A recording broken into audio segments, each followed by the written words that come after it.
Pourquoi tu devrais consommer plus de lipides si tu es skinny?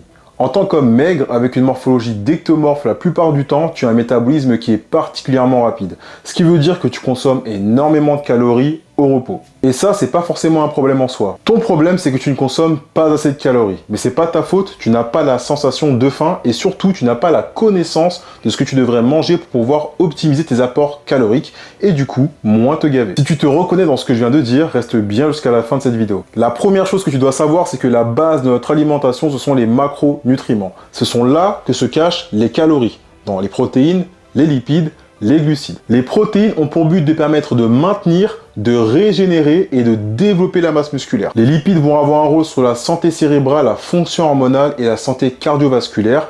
Et les glucides, eux, principalement, vont être la source d'énergie des muscles. Maintenant, tu vas comprendre pourquoi je te parle de tout ça.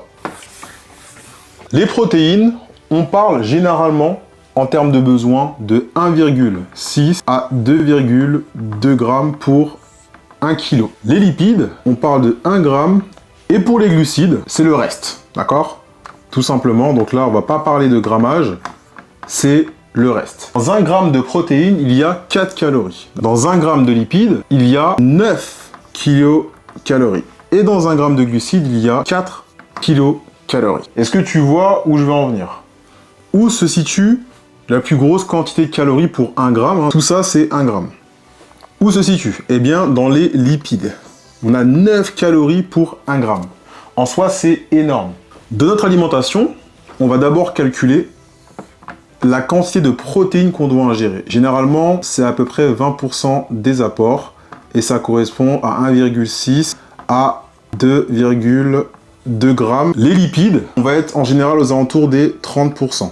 Correspond généralement à 1 gramme jusqu'à 1,5 grammes. Ça, c'est la moyenne. Les glucides, on est à 50%.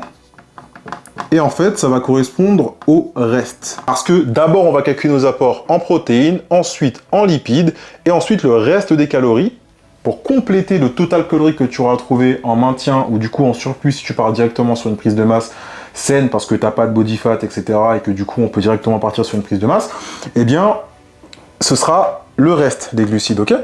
Pour compléter le total calorique. Là où on va jouer, nous, en tant qu'hommes maigres, ici, ça va pas trop bouger. D'accord? Les apports ici vont pas trop bouger en protéines.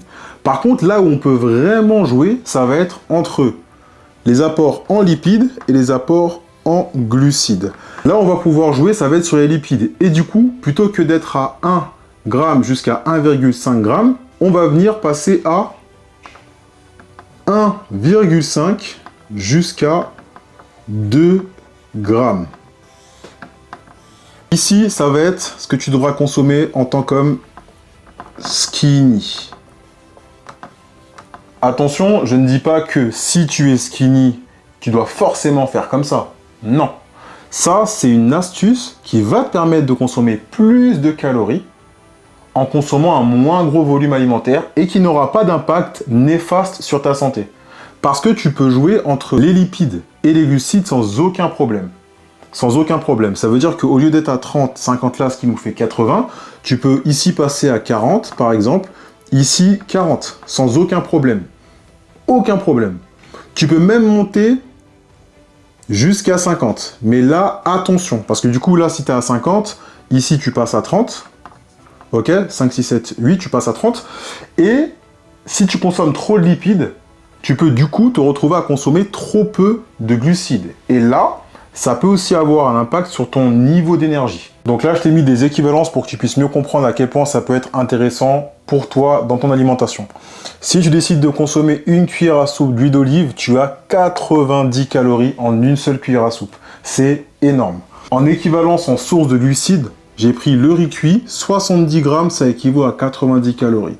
70 grammes de riz dans une assiette, c'est quand même beaucoup. Autre exemple, une poignée d'amandes de 30 grammes, 180 calories, ça correspond à 140 grammes de pâtes cuites. 30 grammes d'amandes, c'est une petite poignée. C'est vraiment pas, la main n'est pas pleine à craquer. Hein. Tu feras le test à l'occasion, tu pèseras, tu verras que c'est pas énorme. Donc ce sont vraiment des petits tips qui sont très très simples à appliquer et qui font toute la différence sur le long terme. J'espère que ces petites astuces te seront utiles et si tu as la moindre question, la moindre interrogation, n'hésite pas à m'envoyer un message dans les DM. Force!